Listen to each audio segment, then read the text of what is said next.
Welcome back to the Ponca City Monthly Podcast. I'm your host, Andy, and it's May. We're starting off the month of May. Spring is sprung. We're heading into summer. I'm looking at my camera because our cleaning lady decided she needed to clean my studio, so I had to move all my lights, and I'm lazy and I didn't want to really stress putting them back. So now I'm like, oh, it's my face very shiny. But anyway, it's the first of the month, which means that we've got Editor-in-Chief Kelsey Wagner sitting in with us today. Kelsey, how are you doing? I'm good. Good morning. Good morning. Are you busy planting or... Have you planted everything? I did. I love going to Lowe's on Saturday or Sunday morning and just buying. I try to limit. I have done the thing where I bought way too many plants and had too many things to water. But I bought this beautiful clematis with these purple flowers on it this weekend. I bought one of those as well. Yeah. They're very cool. They're so pretty. I also got, they also had a pink one, I think. I bought 3 of them. Oh, did you? Wow. Yeah. Do you have them climbing up a vine or a So trellis? I have this weird garden entrance trellis. It's Yeah. An arch. Yeah. And so I'm trying to plant something. It's in a weird spot. So, Gotcha. but yeah, we've been on a quest to plant perennials so that we don't have to buy as much. Yeah. But this year we decided to install a brand new flower bed. So that's In the front of your house? Yeah. Yeah. Nice. That's an undertaking. yeah. Yeah. It was fun. And I think I'm going to maybe add, we're also adding, if you ever go to Tulsa and you go to the gathering space, they have this, where the road is, they've left it and they've planted all kinds of native Oklahoma grasses. And it's so pretty. I mean, it looks very unkempt, but it's very pretty. So part of my yard, I'm turning into that. To try to get it more low maintenance kind of. Yeah, not so much. We have our house sits kind of on a hill, and we have a really bad issue with erosion. Yeah. One of the things that makes Oklahoma native plants so cool is that their root systems go so deep and they're so strong, and that's how they keep the ground in the prairie from blowing away, as you know. Yeah. We're hoping that this solves some erosion issues. So we'll see how it works. I don't know, but yeah. We've actually gone on a tour. We've been to Enid to buy plants. Yeah. We've been to Stillwater. We've been to Arc City. I still haven't been to that one. I'd like to go. That's a really pretty one. Yeah. Now we'll bring it up since it's coming. The Herb Fest in June, the first weekend in June. I always go to that. La Hacienda is who's in Arc City, and they usually have a space there. So. And then I bet I've probably seen them. Yeah. Bought a plant. What I like about La Hacienda is they have beautiful succulent gardens that they put together in random antique items, and it's very cool. So definitely check those out coming up in June. But we're here in May, brand new issue out on the stands. Lots going on. You want to talk about this issue? Yes. So I always like to show the cover. Show the cover. So here's our cute little cover. So on our cover this month is the STEM camp, which is going on at the University Center. And for those who don't know, just a little bit of background, several years ago, the University Center got all these 3D printers, and they kind of expanded their services. They had Phillips 66 grant, and they were able to start doing these Lego robotic camps. And so they do 3D printing. They build these Lego robots, and the kids get to test them out. And they have building little excavators and little race cars, and this kid has a helicopter. So it's a really cool way to enrich the learning and get the kids also introduced to the University Center and kind of what it does. So yeah, the thing I like about the STEM movement, I guess I'll call it, is that sometimes, especially with science and math, it can be hard. I was one of those kids. It was very hard for me to do that. But by introducing it through fun play and building through Lego, things like that, it really sort of breaks down those sometimes hard things and makes it fun, because we got to have those kids in science and math. You do. And honestly, when what I love to see, because I was very involved in the arts during my time on the Ponca City Art Center, is the STEAM, when they add the little art in the middle of it, which is great. Cimarron Public Transit. Now that's kind of a staple. I mean, it's 57 years. And I think it's one of those things that people don't know about it unless they need it, unless they depend on it and use it. But Cimarron Transit, it works under the organization UCAP, which is the United Community Action Program, which is out of Pawnee. there's this really big nonprofit that offers services to a lot of local communities. So what they do here in Ponca City, they have several things. Head Start, they feed people. I forget which that program was called. But they also run Cimarron Transit, which is our public transit. And so anybody can call anytime. You do have to schedule ahead of time. There's a set price for, if you need a trip to the doctor, if you need a trip to the store. So you can ride anywhere in town for that. And they do also have special services if you need to go to Oklahoma City, Wichita, or Tulsa to the doctor. So it's a really great service. Another exciting story we have is actually somebody that's been on our cover before. And yes. That's Annie Owen. Recently. Yeah. What a small world. It is. Strange. Now, do you think that her coming here was the catalyst to that? The universe works in mysterious ways. I don't know it. So for those who don't know, the Marlin Mansion was hiring an executive director. Our longtime executive director, David Keithley, was retiring. And so it left that position open. I was not involved in the hiring process. And I didn't know that Annie was looking for a career change at all. But yeah, that job opened. She applied and here she was the most qualified person. I think she's going to be fantastic. I agree. I think she's going to add a lot of fun things. Yes. Annie's a very fun, charismatic person, so it should be cool. And it's funny, her history. She loves historic buildings, and she like the ghost things that she taught, the cemetery stuff. What's her TikTok? 6 feet under. 6 feet under, yeah. 6 feet over. 6 feet over. That's right. It just lends itself perfectly, I think, to the Marlin Mansion job. So ghost hunting. She could go ghost hunting. Yeah. Oh, yeah. Maybe we'll get some fun ghost hunting adventures around the Marlin there. The enduring pain and purpose and experiencing peace. Therapeutic horse riding. That's a great program. Yeah, so New Life Trails, a lot of people may not know that we have New Life Trails, and they do all kinds of events. Like you can do kids' birthday parties there, you can do fundraisers, but they hold these classes, and they're therapeutic healing classes. They're for teenagers 11 to 18 who have experienced a recent loss of a loved one over the past year.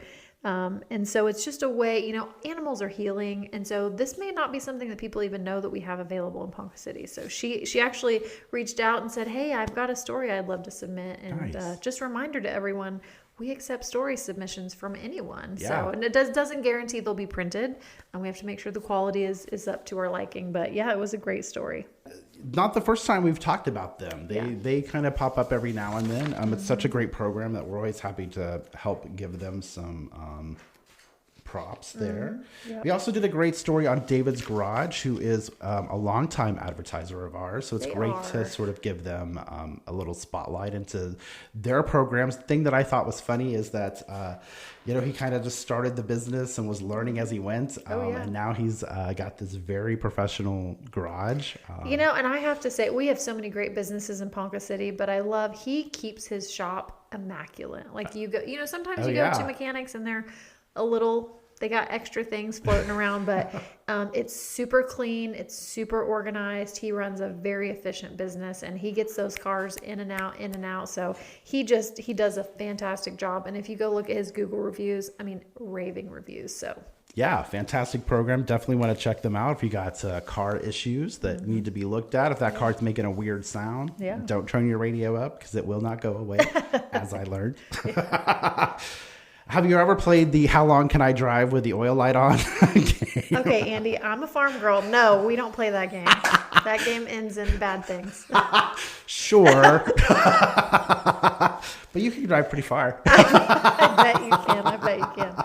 I remember one time I was like, I'm going to Colorado. I probably should get my oil changed before I go because the light's on. And then I was like, I'll deal with it. We've all done that, right? You're like, it says I'm at 3,000, but I bet I can get a little bit more out. But no, in general, because we drove these old, these 1973 Massey Ferguson combines.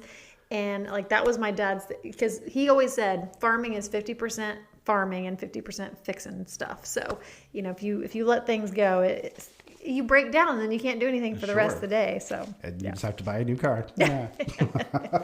Let's talk about a story that I know is near and dear to you, the Eagle Scouts. We've got some new ones that are, so this is when they get to graduation point, right? Yes, essentially. So in Scouts, kind of the whole goal, I wouldn't say the whole goal is to get to an Eagle Scout, but it is for many kind of the prestigious end to a very long journey of, you learn all these skills as Cub Scouts, and then you transition over to, regular scouting, and that's 6th grade through 12th grade essentially. But becoming an Eagle Scout is very, very difficult. Did you say you were in Scouts at all? I was a Cub Scout. You were a Cub Scout. Okay, well then you have a little knowledge, but it gets harder as you get older. Sure. And so like doing an Eagle Scout project, it's a massive undertaking. My older son Pierce, he built a gaga ball pit. And he had to raise, thousands of dollars, and he had to organize it. And so it's a huge undertaking.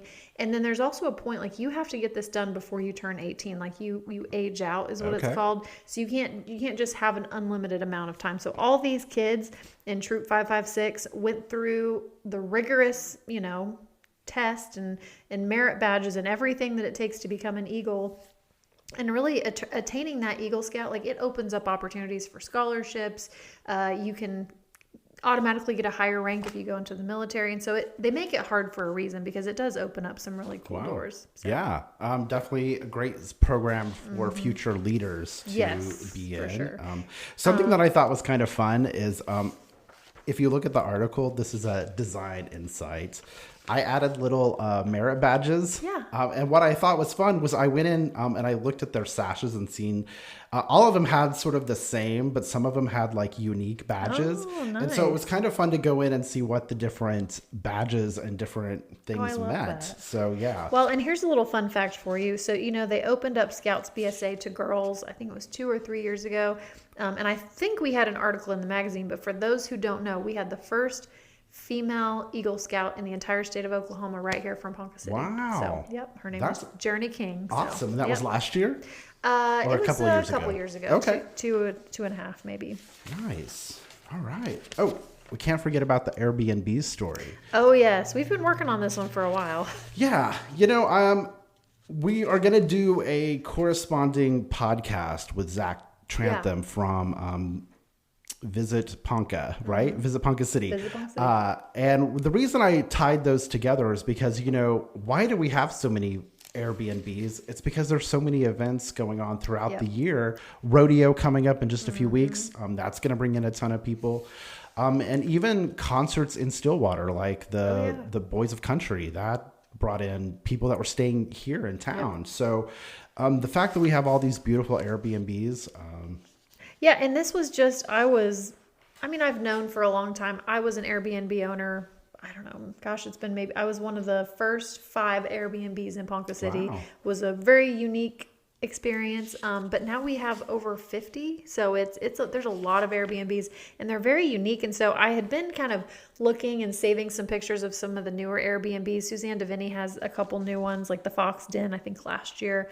And I thought, that'd be such a cool story to just showcase the barn house. So there's just a lot of really cool. The historic B.S. Barnes house is up here on 5th Street. That was the original house where B.S. Barnes, the first mayor of Ponca City, lived. So wow. You very can stay cool. there. It's probably not haunted at all. Right, not haunted, not at all. We'll have to ask Annie about that. Have to get Annie over there. Give it a good one. The Fox Den I thought was a really cool one. Yes, and she did also a good the job Hazel House looks like somewhere I would definitely stay. I mean, they all look cool. They do. Yep. The Hat Ranch Lodge is kind of out in the middle of the country, so depending on if you want to be in right by downtown Ponca City. There's another Airbnb that we didn't put in here, but it's the old Boomerang building. Well, the Mexican building now, but it's upstairs. One of those apartments is an Airbnb, and so depending on where you want to stay, you have all kinds of options in K County. Very cool stuff there. And of course we have all of our normal columns, Mental Health Minute, Close Encounters, book reviews. Romy will be in here in a few weeks to talk about her book review. Yeah. So always fun stuff there. But yeah. Well, I'll do a little plug. So Shelly Arrett writes our Chamber Buzz. She's the CEO of the Ponca City Chamber of Commerce. Her column this month was about the leadership program. And I just want to encourage anybody who has not been through Ponca City Leadership. I think people that don't know about the Chamber, don't know what it does, It is a program to really get you involved in the community, get you exposed. You get the behind the scenes tour. It is a 9-month long program, so it is a commitment, and you're only allowed to miss one date.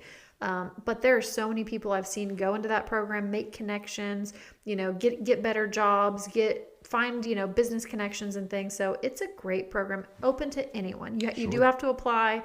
It is an application process. I mean, they get about 50 or 60 applicants, and they only accept 20. So it is competitive.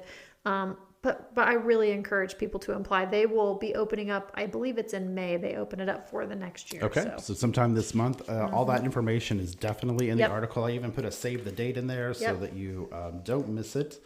But yeah. Oh, sorry. It says applications open in June, early June. Okay, so next month. Be on the lookout for that. Again, a great program if you're wanting to sort of, we talk about the phrase, get your foot in the door. Yeah. It's a fantastic program to get your foot in the door with a lot of different companies, because you do go around and you do everything from, don't they take them out to the refinery and you take them to the courthouse, they take them to City Hall. I mean, they really get to meet everybody, all the you call it the who's who, or the people who are running things. You get front row access to everybody, and you meet someone and you always say, like, what do you do, and then you end up swapping phone numbers, and then who knows, you get new clients out of it, new business partners, new jobs. So really cool. Such a great opportunity, so take advantage of that while you can. All right, well, we within the magazine have some exciting news. Yes, we do. We've had some changes happen. Growth opportunities. I think, so. I'm going to let you talk about it, because I feel we are talking about it. Well, so, the magazine's been around for 7 years now, and we have grown in ways that I never would have anticipated in a million years. Like, first of all, just to have a print publication in 2026, people, when I started the magazine, they said, that's a terrible idea, Kelsey. And I said, watch me. But you know what? I think that good quality journalism is still very much in style. And people want local. They want local content. So our magazine has been so successful. And so as we've grown, we have more writers, more contributing writers. We have, how many pages were we this month? 61, 62. We've been up to 80 pages, which is a lot to lay out. Sometimes Robin gets a little overzealous with her ad sales, which is wonderful. But as we continue to grow and expand, we're working on a new PoncCityMonthly.com website that we're going to be launching soon. Andy is being promoted to our new managing editor, which means he's in charge of everything, pretty much, mostly everything. A little bit. Yeah. I always say, like, the editor-in-chief is the guiding voice, and the managing editor is the one who has to type all the paperwork. But it's not like this is your first magazine you've ever been involved with. Do you want to talk a little bit about, you've done this multiple times. Yeah. So. As a matter of fact, I was at a concert a few weeks ago, and I was sitting in the audience watching the performer, and I was thinking back to the 30 years ago, the first time I saw this person perform. And it was because I was on a press pass. It was my first real magazine job. Right. Yeah. So I've been around the block a few times. Yeah. And to watch all the things that have changed in that world, what is that like? It's funny. I was talking with someone the other day, and I was saying, now we do everything digital, and we've lost a lot of the, I haven't worked for a daily newspaper. Like, that's the one thing I've never done, just because I like entertainment. Yeah. So, but a lot of the terminology that we use just doesn't apply anymore. Because my first job was literally taking film that would come from the printer and clean it off and take the ads and cut them out so that they were ready for the next. Wow. And I was like, that kind of stuff just doesn't, you don't even think about how. Right. Well, I was right. When I was in yearbook in high school, it was only a couple years before I was in yearbook that they had these big paste boards, and they would copy and paste, and that's where the terminology comes from.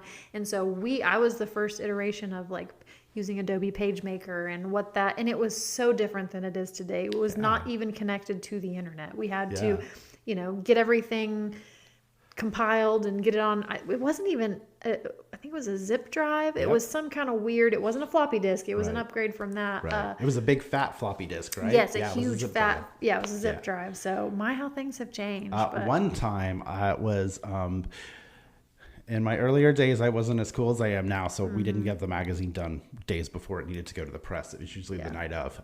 So there it was midnight. I was putting the finishing touches on the magazine and I was moving it from my desktop to the zip drive. And I don't know what happened. Something glitched and I lost the entire magazine and I had to start over. That is the stuff of nightmares. Stuff of nightmares.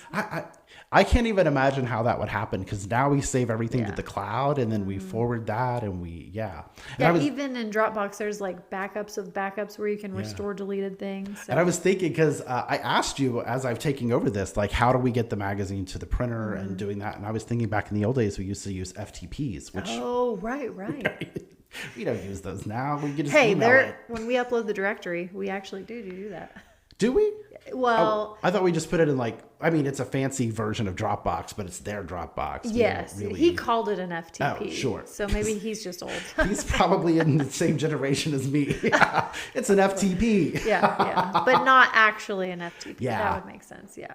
Yeah, we actually used to, you had a third-party program called a distiller, and that's what you had to save your PDF to. You would print it. Yeah. And it would go to the distiller, and the distiller would put out your print file, your PDF. Well, so one thing that I've been thinking about as I'm planning our new website, new Ponca City Monthly, is just the fact that it's the weirdest thing because the internet has been in existence now for 30 years, 40 years. And a lot of photos that should be there have been scrubbed. Have you noticed that? Like, I'll go back and I'll try to look at old articles and old things. And I think the price of storage is expensive. Oh, sure.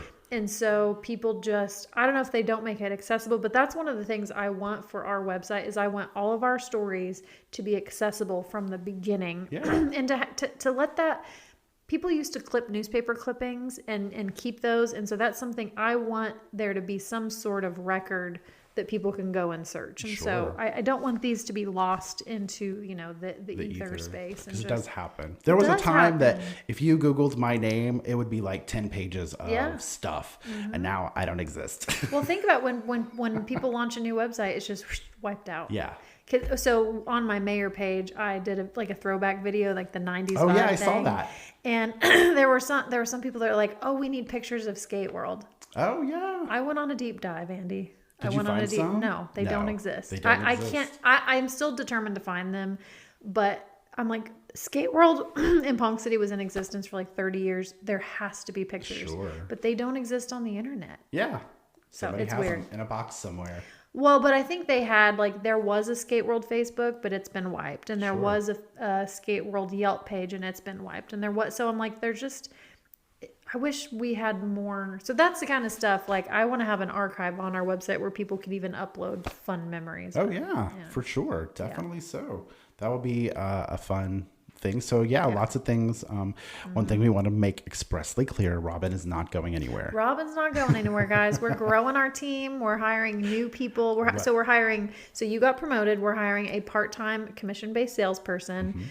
Which will sell different things than Robin. Robin is still going to be primarily the magazine. And then we're hiring a feature writer, but maybe several feature writers. So we just growing and changing. So lots of new and exciting things. So keep an eye on us as we make these changes over the next few months.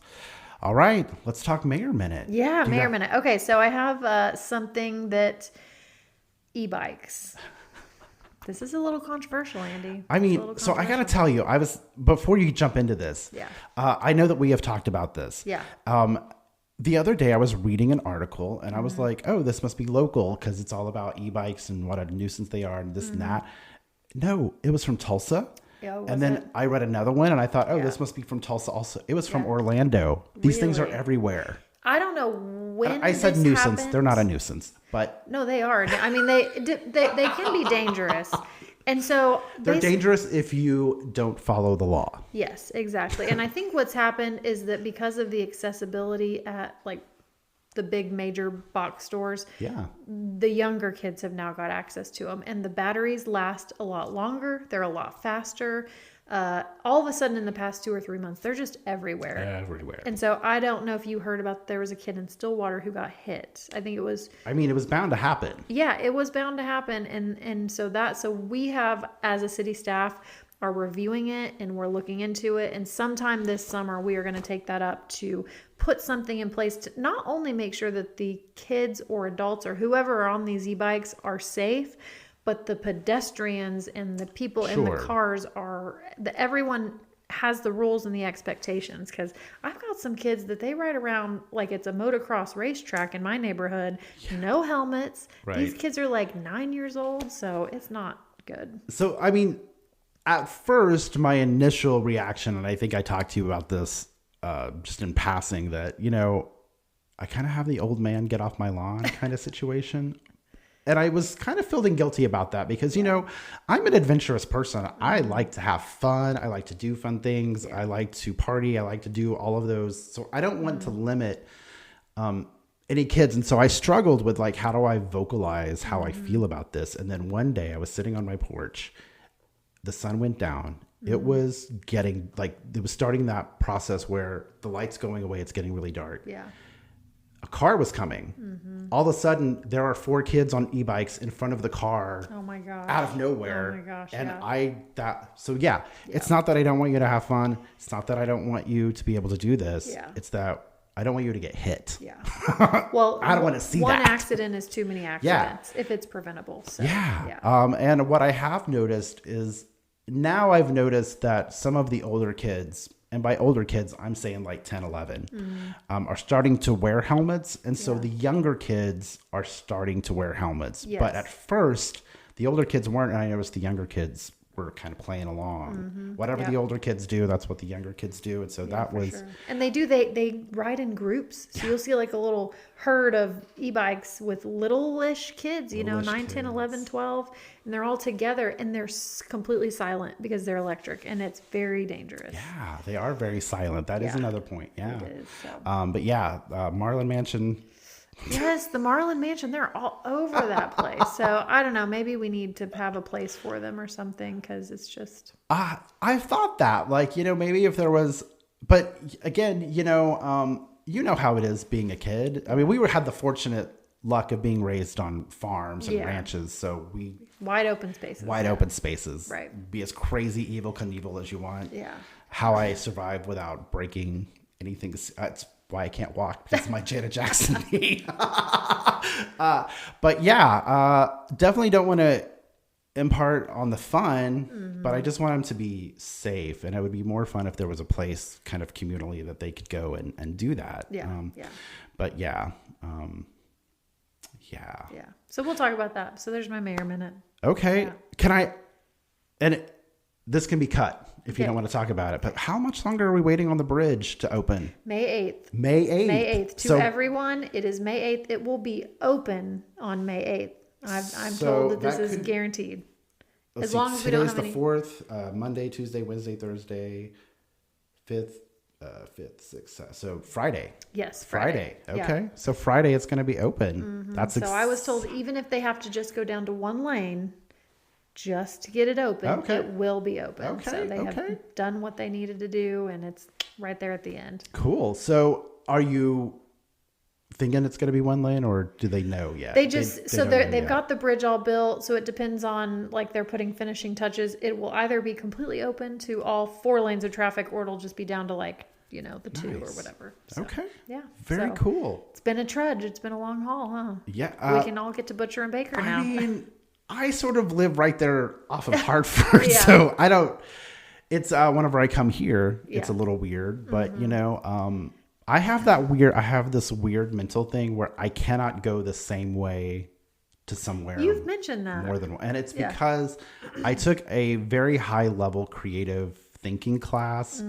And that was something that they said to if you are stuck and you can't think of writer's block, let's use that as an example. They said the fastest way to get over that is to break your mental pattern. Oh, I agree with that. And going different directions. Yeah. That's funny. I have an exercise that I do and I guess it's writing prompts, but I will think of the most random thing that I know I can't write about or that doesn't make any sense. And I'll force myself to write about it. And so it really helps me. And I've done that for years and years and years. Wow. I could write about anything.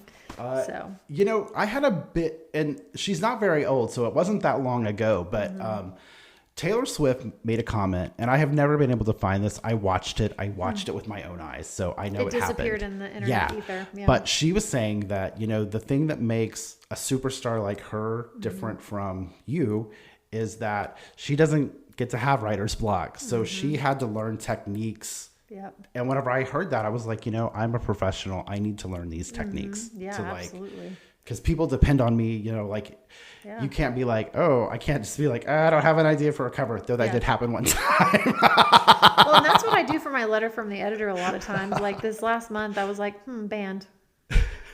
And I just, you know, you just kind of challenge yourself. But yeah, I do think that when you get to be, I mean, like you with your layout and design, right? Yeah. I mean, you have to think of something. Right. You can't not be inspired. So yeah.